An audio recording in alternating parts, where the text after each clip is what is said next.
with a support hero like a Rubik for Kuro or something along these lines, just to make sure that mid lane is won. That's kind of like where the supports have always shined, and what Denny's always relied on also as a solo mid. Invoker ban. That's interesting. It's not really that interesting. If you think about it. It's not interesting. Dendi loves going Exort Invoker, right? You already have a Lifestealer, you have Chen, you have pretty decent physical damage. You add Forge Spirits into that, your push becomes even more powerful. And again, it kind of says that Alliance don't maybe plan on picking that much counter push, and they want to just go for super strong lanes, which don't always go hand in hand. But yeah, they are going to go Timber, so I was expecting that. But very wise. The Timber Saw, for me, is definitely mid. You could put him in the off lane, but I think S4 is the one who usually handles Timbersaw whenever Alliance pick him, which means that Bulldog still needs his hero, and there's still the opportunity for a Weaver Lich off lane against the Chen and the Lifestealer +1, because even if Navi do a defensive tri-lane, they're not killing those heroes unless they get really lucky on creeps. And at minimum, you're going to need 2 trolls to be able to kill a Weaver, which won't happen until quite a long ways in. Or you just take the Doom. Because at this point, I'm wondering, like, do they just give Kuro a Doombringer? I know, like, it might start to stack up the jungle a little bit more with the Chen, but if you have that Doom, you control Timbersaw completely during every single fight. If they were going to pick Doom, they'd have to pick him later into the draft. They have to know what the 1 versus 1 would be. They pick him now. I was going to say, they have to know what the 1 versus 1 matchup's going to be before they pick a Doom, because now they're potentially putting him in a lane where he's not going to get a whole lot. Now, allegedly, we talked about the Doom pick yesterday and said at the core, the 1 core is really good for Doom because you can just disable the 1 hero who has the most farm. Yep. So as long as he makes sure that he doesn't Doom into a Lincoln's or anything silly like that, the Weaver's going to be having a bit of a hard time. But now Alliance have the opportunity to pick a really strong 1 versus 1 matchup against him, because unless they decide to transition the Lifestealer to the jungle, then the Doom's going to have a sad time. Yeah. I'm almost wondering right now if it's worth it for Navi to just go down bottom lane, because you've still got a Lich as well as a Wind Ranger now. So controlling up the Alliance safe lane to make sure Loda has space to farm up on that Weaver, it's probably not going to be as easy as you would like it to be. And you could even have, the Bane comes up here from Navi. You could have Funnick play the Doombringer up on the top lane, and then you just go full-on aggressive on the bottom lane. This may just turn up to be a little bit different, where Bane supports the middle lane to start with, and then just make sure, like, I don't know if Denny really wants to run a Doombringer. I know Pyrian doesn't want to see that, because there's more of a passive-style Doombringer, passive-style hero for Dendy, but Navi still have options as far as their laning goes, so they don't have to stack the jungle too much, and they can try and contest lanes. Well, here's the thing with the Doom for me right now. If he goes mid, he loses to Timbersaw. If he goes top and Weaver and Lich are there, he loses to that lane, if they were going to go that aggressive kind of lane that you were talking about. Now, if he has a Chen in the woods, and it's just a Lifestealer Bane going bottom, that could potentially still do okay against the heroes that Alliance currently have, because Bulldog, I'm assuming, still does not have any of these heroes. If Timbersaw ends up going off lane, and they just run a defensive lane with a Weaver, pretty much no matter where the Doom goes, he's going to be playing from behind, but basically straight away. Yeah. So that's why I was kind of figuring they wouldn't pick him that early, because honestly, I don't even think Alliance would have banned it. When you have a Timber and a Weaver, it's not necessarily a pure dual core, but it's 2 heroes who have enough of an impact that you want to Doom both of them, you know what I mean? Like, you want to be able to shut them both out. But you got Doom and you got Fiend's Grip, so either way, you should be able to control up most of them. At the same time, though, you got Lich with the mini sub through his ultimate, and you got Windrunner with Shackle. So the chance of getting both these ultis off. Refresher Doom. Your thoughts? It could be a thing, but it's very expensive, and you actually you have to get items that give you mana before you go Refresher, because the mana cost is so high that you pretty much don't even have the mana pool for it. So maybe if the game goes super late, hour-long Refresher Doom. So that's the hero matchup. Look at that. Yeah. You could do it. You just put Havors on the Doombringer, let Dendy take the Lifestealer in the solo mid. Wow. Life is easy. 83%. Oh, it's going to be Bulldog, actually, on Timbersaw. Have not seen a whole lot of that. Actually, I think this is the first time I've ever seen him play Timbersaw, assuming it is him. Unless Bulldog's playing Puck, in which case my mind would just be blown. It's at this point I look towards the stats man to tell us the last time Timbersaw was played by Bulldog. He's shaking his head. He says he's either like, he can't remember, or he's too tired, or he has no idea. Long time ago. Long time ago. That's fine. I'm down with that. A long time ago in a Galaxy. So is that win rate there, Bruno? Is 61% for Doom, 61% win rate in this patch in pro game? Yes. Wow, that's crazy. An 83% win rate against Weaver. That's huge. It's the power of the Doombringer. Doombringer has destroyed lineup after lineup. He's a guy that's able to completely lock down like spell requiring heroes. Like, you got 3 of them as well. Like, you got Puck, you got Timbersaw, and you got Weaver. All 3 of these guys will never escape if they get doomed up. And they just need people to kill him. Dandy's going to be playing up the Marana right now, so that's going to be his job to try and pick him off with the Marana. But also Marana up against a Puck in the middle lane. They're going slightly sing-singish here. Well, honestly, a Puck is going to have a really good time against a Marana. Yeah. Like, there's no way a Marana is going to kill S4 unless he manages to get hit by a stray arrow or something like that. This is when you got to look for the smoke gang by Puppy and Champ. This is what I was talking about. It requires a setup, but if they smoke gang properly, like you get a Nightmare off, you're going to connect with the arrow, and you're probably going to connect with the Centaur stun, and then S4 will have a lot of problems. But if warding is done well by RK, which it always is, it should be difficult for Navi to get that upper hand.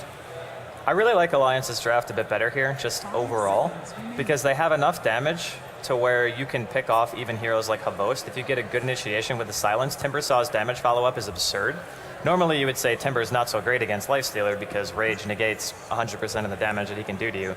But as long as the jump is good, coming out of S4, which, let's be honest, he's an amazing initiator. Whenever he plays Bat, he always finds his pick, so you have to assume that his Puck is going to be on par. And we've seen it before. It's a TI3 winner Puck. Yep. Let me just ask a quick question here since we've filled up. Yeah. Let's do a quick straw poll. Who in the audience thinks Navi are going to win this game? By cheer. Nobody. Okay. Nobody thinks Navi's going to win Alliance at are gonna all. win Not the a game. single person. Wow. Conclusive. Very conclusive. Well, that's your Navi applause right there, but you got to do it for the other side, man. I did. I said that was who's going to win for Navi. No one at all. Not a peep. Is this Not a entire person. crowd not cheering for Navi? What the hell Look is at that. going It's on almost like here? we're in Sweden or something. Unbelievable. Could be. Yeah. All right. But look at this hero matchup. 63% win rate Marana against Puck. Yeah, we So, also have to consider that that's not usually in 1 versus 1 matchups. Marana is a hero who doesn't really have the greatest of base damage, starting with 49, but we're going to hop inside of the game now.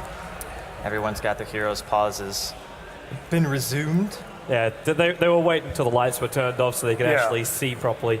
Yeah, Yeah. they were blinded. Yeah, but let's check out our lanes, man. Let's check out our lanes and who's playing what. So we'll have Funnick taking up the role as the Doombringer. So we expect he's going to try and get as much farm on whatever lane he can end up fitting into. Of course, with the Lifestealer, Dendy up on the Marana. Kuro will be the Bane, and that leaves them Puppy taking up the role as the Chen. And as far as this top lane for Alliance goes, they've got Loader up here with 625 gold instead of wards. So he's doing some top lane Shikuchi warding at the moment. RK is waiting to actually control up this top lane with a Lich. Then S4 will be taking up the solo mid. Admiral Bulldog will be down the bottom lane with EGM. So we'll see a dual lane of the Timbersaw as well as the Windrunner together, unless Loader decides to head down towards the bottom lane. Either way, ward placement up here on this top lane. I like that, though. Let's think about it this way. If Alliance are going into this with supposedly the stronger lanes, you take a hero that is so fast at getting to that area that they're not even going to be able to see you ward, because most of the time the teams don't move out unless everyone's ready. Like 5-man move out we've seen a lot of so far in the tournament. Yep. If you get there and you ward, you get to see the lanes for free. Like, you don't have to commit anything to it. And sure, not having vision of the rune in that ward is going to be a little bit of a bummer, but you can just place the other one in whatever lane you want to prioritize keeping safe, and then you can just rely on one of the supports helping S4 rune for mid anyway. So I do like that move from Alliance, just knowing exactly what the lanes are going to shape up to be. That way they can put the favorable matchup in every single area. Well, they're going to have a favorable one on the bottom lane. Well, maybe. This dual lane of Navi. So Avorst and Kuro end up down south. So we see a 2-2-1 from both teams. And Admiral Bulldog's going to have a rough time finding some last hits down here on the bottom lane. Obviously, if you level up in Feeble to start with, but with EGM supporting on the side too, Avorst as well as Kuro are going to be very careful down here on the bottom lane. Especially Avorst before he hits level 3, before he gets the Rage, the Feast, and the Open Winds all up and running. This lane is really interesting because, honestly, neither lane should really kill each other. At least until the Timbersaw hits 6, because right now, unless EGM lands a crazy out of his mind shackle and needs more than 1 point into it to do so, just so it would disable long enough to actually do damage, the only one who can feasibly die is EGM if he gets nightmared during a wind run and they engage on him. So I'm thinking this lane is pretty much going to be a wash. Just depends on who farms better. This top lane seems to be a little bit too easy for Loda right now.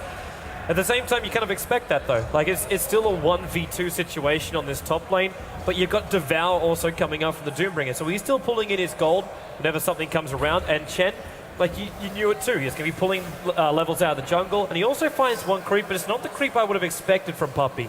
He's actually brought a Wild Wing down towards the bottom lane, so Navi now going to turn this dual off lane into an aggressive tri lane.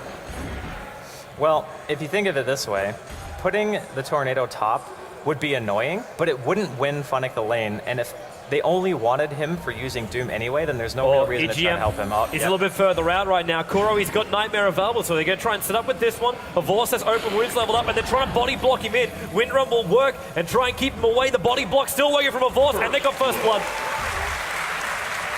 ETM just came out to scout from the side. Admiral Bulldog will TP himself back down to the tier 1 tower as well. But Navi, open up the account. That was really nice movement. Yeah. And it's really hard to make that call and say, I want to go all the way across the map to try to make a gank happen, because if that gank fails, then all of a sudden Puppey is really far behind. So nice that Navi managed to get that first blood on the board. We've seen a lot of that rotations that don't work out, Yeah. and it never goes well. This is that rotation I was talking about it towards the middle lane. Waiting for Kuro as well as Puppey to come in here. And they could just use the Tornado and fire it up.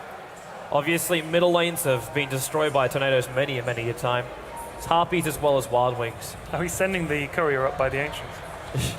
Well, it's the better way to Yeah, send it if you that think is you're going to get cautious. ganked, which is the case. Oh, there goes your orb. Oh, the arrow from Dendy. He tried to predict his path. S4 just jumped out that illusory orb just a little bit earlier so we could run a little bit further north and evade. Dendy's doing a really nice job here mid, though. It's quite surprising that he has that much farm against the Puck, because Puck has a ridiculous base damage lead on that hero in the early stages of the game. Even now, he hits for 68, and Dendy hits for 60. That's not as big as it used to be, because Mirana's stat gain is a bit better in terms of how much damage she gets, but still, impressive that Dendy's doing this well. Loda's still leading the way with farm, though, up top. Because as you say, he's not going to be contested up there, really, by the Doom, is he? But this is a lane right now where Doom doesn't even want to try and contest him. Doom just has to make sure he lives and hits level 6 as quickly as possible. Because once that's happened, then they could even switch up their lanes a little bit more. If this bottom lane wasn't getting enough farm for Avors, they'd just send him top lane with something else. But Avors is building into phase boots up on this live stealer, so no straight hand of Myers, which we can be very thankful for. And that means he wants to fight. That means more than likely, like, I don't always say, like, you just expect Funnick to TP himself down the bottom lane to fight. Right now, he's going to try and survive up in this top lane. He's going to creep wave as well as bugs, and Lotus is playing around with him. He's attacking from range, staying out of range of the Scorched Earth, so he doesn't hurt too much. But now the salve, Funnick will survive. He's got enough movement speed, he's okay. Tower is under attack. Andy, do you think that Navi's draft is stronger than Alliance's here, or do you think Alliance still have a pretty good chance in this game? I think Alliance actually, for mid-game, have a very solid draft, and they always have the Weaver to fall back on the split push. I think Navi has a game plan of I want to push and kill. They're going to go on Admiral Bulldog right now. Timberchain himself down. Kuro's been trying to hunt EGM for this entire time. Admiral Bulldog, Champ Nuke. There'll be a Frost Blast coming out from Arke, who's come to join him on this bottom lane with the Centaur. Locked EGM in the back corner. Puppey really low life. Arke, he needs to attack him once more, maybe twice more in fact, but Puppey will die in the tree line, while EGM being hunted back a little bit further down, and Kuro and EGM, they're playing silly buggers around the tree line. One up, one down. Kuro, he needs a brain tap. He can't do it. He needs vision. Now he finally gets him in the tree line. But Avos, he's also stuck down here behind the tier 1 tower. He lost the Centaur, so he's got no cover fire. Phase moves up from the side. Timberchain, it didn't connect.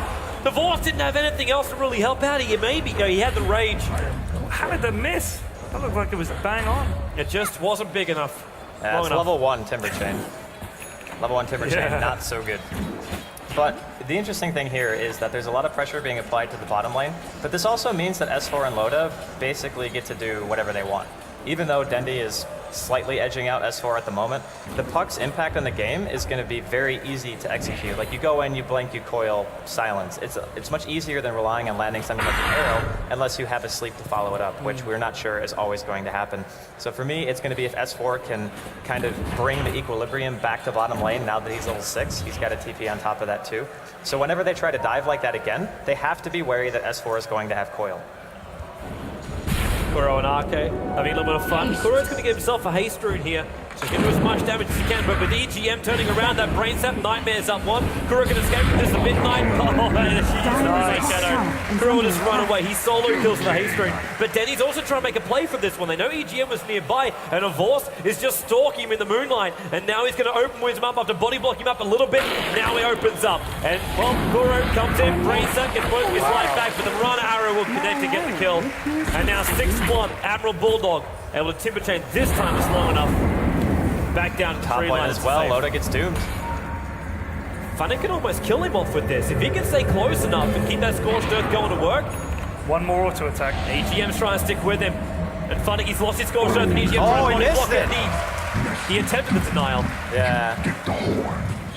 Nice try, but unfortunately not working out. And man, Navi are just rolling during this early game. I guess if you come here 5 hours before you play, turns out it works out pretty well. It's warm-up time, man. Every athlete has to do like some kind of physical workout. In this case, you just got to basically play against Russians on a desert server. Yeah. You know they're playing a lot more aggressive. Kind of reminds me of the way Fnatic. Oh, there's some good movement. Coming bottom lane. Fiend's Grip's already on Arcade though. He's got nothing to stop this. Kuro's going to get full Fiend's Grip off. Even Admiral Bulldog, like, he's got no stun. The Nightmare was transferred over towards the Weaver. And Avors and Kuro just move back. They get themselves another kill, and what a quick level 6 for the Bane as well. Kuro's been having a great game. We were talking earlier about how the supports of Navi really hadn't had the time to shine. Right now, it's pretty much the supports that are making the game go in Navi's favor so heavily. Yeah. Well, Puppy's first rotation down the bottom lane, even then it was just more of a presence than anything else for that one. But Kuro's been everywhere. Missed a solo kill. Puppy's being watched though. There's a defensive observer ward inside the Radiant side jungle. So they know Puppy just went straight down. He doesn't have a TP score. He's going to hide in the tree line. The question is, can Alliance work out where it is? They're checking every nook and cranny. There goes the orb from S4, and now they spotted him. S4 will jump himself in, and Puppy, well, he'll nuke. He'll try and stall him up. He buys a buckle before death. But look at the support that's on the way down too. I thought for a moment then he would throw out an arrow and see if they could take this, but now Alliance have all 5 players on the bottom lane. Well, they kind of have to react in a big way. They can't just let Navi keep taking these small skirmishes and make sure that they're never going to get any momentum on a hero like Timbersaw, who really does need that kind of an early game start. But you do that, then Doombringer gets a huge amount of farm up on the top lane.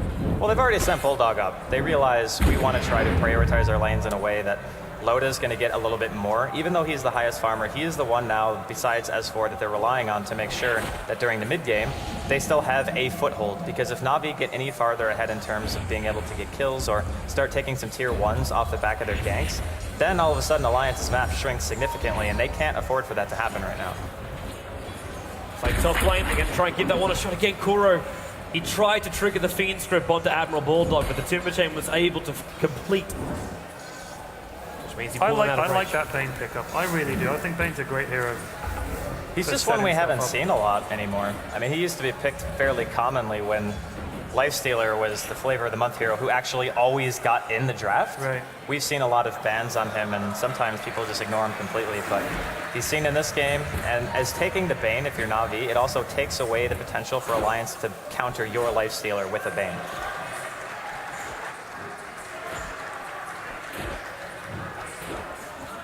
Interesting thing to note also on the side, the fact that Puppy is the one built against the mech. I'm interested to see what we're going to see built up by Doombringer. Like, he went phase boots already, but do we go the Fear kind of style Fiend's Grip on S4 in the middle lane? It was just smoke prep. Wow. That's all that really was. The shackle comes in from EGM, but it's very, very late. Navi is dictating the terms of these ganks right now. But yeah, Draskell, what do you actually think for the Doombringer? Or maybe you have to wait again. EGM, open wounds. Fiend's Grip's already been used, but look at that damage from the Brain Sap. That's already a level 4 Brain Sap. EGM's trying to look for a shackle line, but the arrow from Denny will connect. Bane will get the last connection on that one. In the meantime, Timbersaw dies to the Doombringer. Wow. Doom was picked up primarily to stop, and I hate you, Doom, for picking up a hand of Midas, but it was picked up primarily to stop the Timbersaw. And solo kill on top lane works perfectly. Right now, Navi just every single lane for them has gone amazingly well, and it's all because of the rotation of Puppy. That's where it all started. EGM getting first blood. Middle lane TP's coming in. S4 jumps in, 3-man the coil. The Storm trying to get low the second he arrived. The Bug's also flying out. Puppy and Denny very low. In fact, the Puck ulti will be killing off Denny right now. And Loda, he wants Puppy too. Generate attack, it comes off cooldown. So now that last attack will fly out of Bulldog's Timber Chain, able to connect. And Avors is on the run from the Swedes.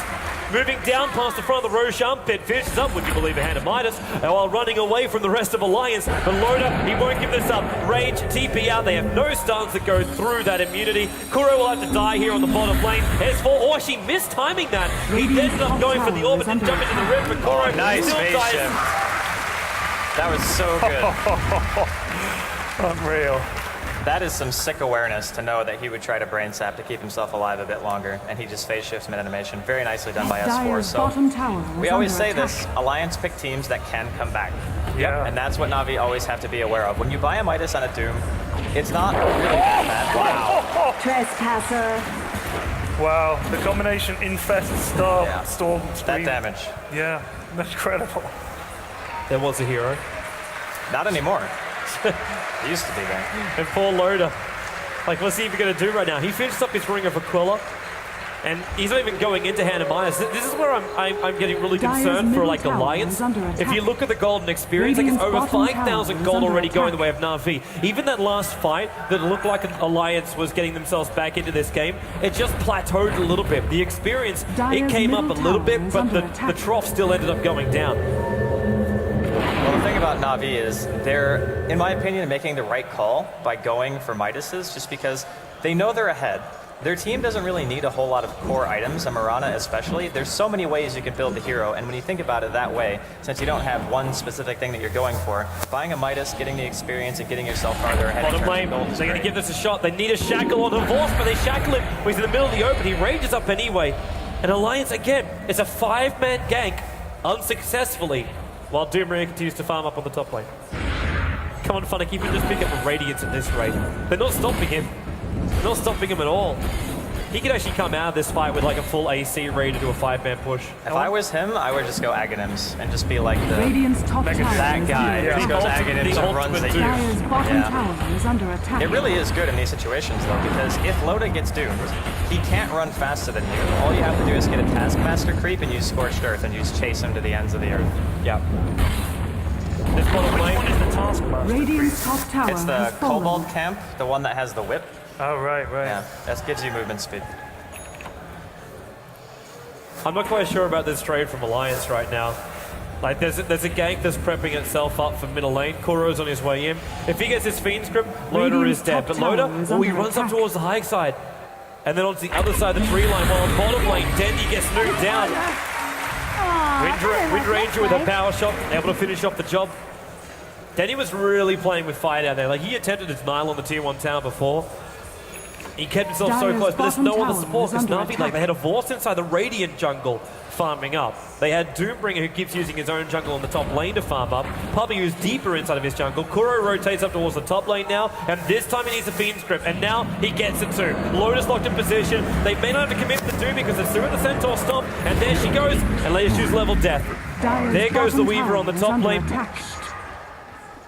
That shows a lot of patience, honestly, by Navi, not using the Doom there, especially by Funnick. Like, when you see Loda getting Fiend Script, the Fiend Script is going to end before he's dead. Yeah, I would have just spiked Doomed. I would have been like, I hate playing against Weaver, you're getting Doomed anyway. But now they're going to have it for the next engagement. They can probably do the calculation as far as the damage goes, knowing how much damage level Death was going to dish out. They even used the Centaur Stomp before the Fiend Script was going to run out, so calculation-wise, it should have been okay for them. And now Navi, calculation-wise, they can add more into their accounts. They're about to try and take out Roshan. And really, what can Alliance do about this? They're going to have Coil up by the time I think that it's going to die, but they have absolutely no vision. Puppy even de-warded the bottom, well, off-lane ward that they had near the tier 2 tower. And the problem is if they jump in, they get doomed up and they get caught in their heels. Yeah. With both the mech as well as a Hand of God, you're not going to be able to survive through the team fight. Arcade's got to get like the perfect ulti going off right now. Kuro doesn't have his at least. Roshan is now almost dead. Alliance on the way and he used the Moonlight Shadow. So Denny takes the Aegis.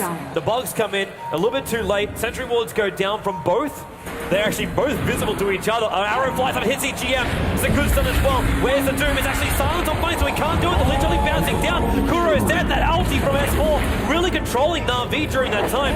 Bane will just buy back at the same time. Dendy up on the high ground, able to finish up the Wind Ranger. Now looking over towards Admiral Bulldog. That DD from S4 really working overtime. Nightmare from Kuro allows Puppy to escape. Follow up now with a stun. Brain Sap, Fiend Script, both be committed. Come back off cooldown, and the puck will be destroyed. Admiral Bulldog is still on the run, but Horst trying to run a little bit quicker. Infest into Dendi. Leap off cooldown in 3 seconds time. I'm wondering if they go balls deep here. Nah. Dendi will need the arrow. Surely not. Oh yeah, they were looking for it, but they can't catch him in time. As good as that initiation was, or I should say counter initiation by S4, he gets the 3-man silence, 3-man coil. Yep. Loda Radiant's could do bottom absolutely tower is nothing in under that fight. attack. He Yeah. got doomed pretty much straight away, got chased down by Havost and Funnick, and even Dendi was Radiant fighting structures basically the are rest of fortified. Alliance while that was happening. S4 had a DD. Oh, this is a lot of TPs coming out of bottom lane. Navi's ready to fight this again. Like, they don't have really a lot of their ultimates up and running, but they've still got the infested Dendi. Radiant's The bottom tower gets denied. Denied. Funny's going to be a little bit more annoyed about that, because if that's how it went down normally, he would have himself a full AC done. And now Kuro comes in. Nightmares on the ledge. Timothy up by Admiral Bulldog. That brains out. Look at his life being removed. Admiral Bulldog, he can't get away. Doombringer gets one last right click in. Kuro still playing around with Loda at the moment. And Avos, they're in the middle of the fight as well. Loda time-lapses out all the damage he's taken. But now it's Funnick with the double kill. Loda, he's still focusing on more of these heroes. He's chasing Dendi out, who has got no matter whatsoever. S4's playing around with Avos, bouncing up and down as far as the orb goes. And now the AC is flowing in. To S4, he's used his phase shift. He can't get out of this one. It's a triple kill for Funnick. The money just rolling in for this Doombringer. He only just bought up his AC, now he's got 1,100 gold again. Wow. It's 17 minutes in. He That's is crazy. monstrously farmed. Highest CS in the game, 7-0-3. Midas, AC, 1,200 gold, and Fates. And he has a Wolf Creep, so everyone on his team does a ridiculous amount of right-click 30% damage. more, I think it is. This is the other aspect of a Doom that not many people think about is 30% bonus damage to your whole team. It's That's crazy. without even Vlad's. Like if somebody picks up a Vlad's, it's going to be 45%. You push very fast, Yeah. especially when you have a Chen. Dyer's Yeah, middle because Chet's tower giving is you all the under other attack. auras as well. Oh, Horvost, shackled on the bottom lane, he's dead. Really over-committal on this bottom lane to try and bring down that tier 2 tower. He had no support anywhere near him. Yeah. You know, when I did the straw poll for the crowd to see who they wanted to win, I assumed they hadn't heard me say Navi. Yeah. But then every time the Lions get a kill, everybody goes bonkers. Well, It's almost like the opposite of the MLG matches. I'm sure Loda will tweet about it later. but I mean, Alliance are the home team. Yeah, of course. basically, It's so- understandable. Or S4 commits on Kuro in this middle lane with a Timber chain coming up. Now it's Alliance. That 5-man ball they were attempting to do on the bottom lane, now it's actually having some success. It might be a little bit late though, because they're 14,000, now 13,000 gold behind, and the experience is exactly the same. The graphs are going pretty much to Dyer's middle synergy. tower is under Yeah, but they're attack. doing the right thing though. Yeah. They're trying to pressure his 5 because they can't really Oh, afford to Troll let him Trap, anymore. it's on Loda. The Doom is also on Loda. The arrow won't also go on Loda, but Denny comes in and he brings a Vorst in with it as well. The open wounds over an EGM. Loda, there's your level death from Doom to pick him off. On Chem throws the Duke over the Wind Ranger. Admiral Bulldog, Timber Chain goes down the low ground. The Troll not close enough, also not having himself with another net being available. They could not control again, but still, another 2 heroes going Dyer's down for top Alliance. tower If you is think under about the attack. CC that Na'Vi have, with the heroes they Radiant's have, middle I mean, tower is between under Doom and attack. Bane, they can just remove 2 heroes from the fight. Yeah. That's amazing. kind of what they're going for, because they look at the supports and they say, okay, there's a Lich and a Windrunner, not the scariest supports, but the Timbersaw and honestly the Weaver at this point, I don't even know is worth dooming anymore. I would almost say that S4 is probably better, Yeah. or just getting Bulldog maybe, because Bulldog's damage output is way higher. It is, yeah. And the thing is, the Weaver doesn't do enough damage really to warrant using the Doom on at this point. So if you just Doom Bulldog and you grip S4 or vice versa, then they have no damage dealers except for Chain Frost. Radiant's bottom tower is under attack. Alliance are on the roam right now. They Dyer's want to try and middle push tower Navi is out of the under jungle. attack. Again, a Vorst trying to push out the bottom lane. Denny actually runs into Alliance, but he got the arrow out in S4, and now S4. Again, that's a big amount of damage. Denny pops instantly with a Vorst. He never even got that armlet up, but Funnick running around the middle of the fight. He level deaths down the Timbersaw. He's just so tanky. They can't beat through him. S4 gets critted in the tree line as well. Loda was running through him most of the time. But Alliance, even with that great start, when you have the DD rune up on a Doombringer, he is dishing out a huge chunk of damage, about 300 damage. Loda's on the run away from Kuro, but Kuro, he's still got Fiend Strip, but doesn't have vision on Loda to actually trigger it properly. Just imagine if there was no Aegis there on Dendi. That would have just been a flat-out teamfight win for Alliance, and that just goes to show what kind of teamfight they actually do have. Because S4 gets a nice coil, lining up a chain frost is really easy. Yeah. That's why I'm kind of saying focus S4 and Bulldog, and maybe not so much the Weaver anymore, because the Weaver But just has then you're treads going to and see drums. S4 coming, because if he just jumps in and does his thing, you can't focus him before that point. Yeah, but that's the Bane's job. Like, True. if S4 comes in and he silences, the Bane should always be somewhere on the outskirts of the fight to make sure that he can get at least a Nightmare off. That would even be enough. Yeah. Just to buy that space for funny. Because again, we had a fight just then. Like, Navi turned that one around after the initiation, but they never even used the Doom. Like, Doom has a level 3 ultimate 21 minutes, he's and got he's level 45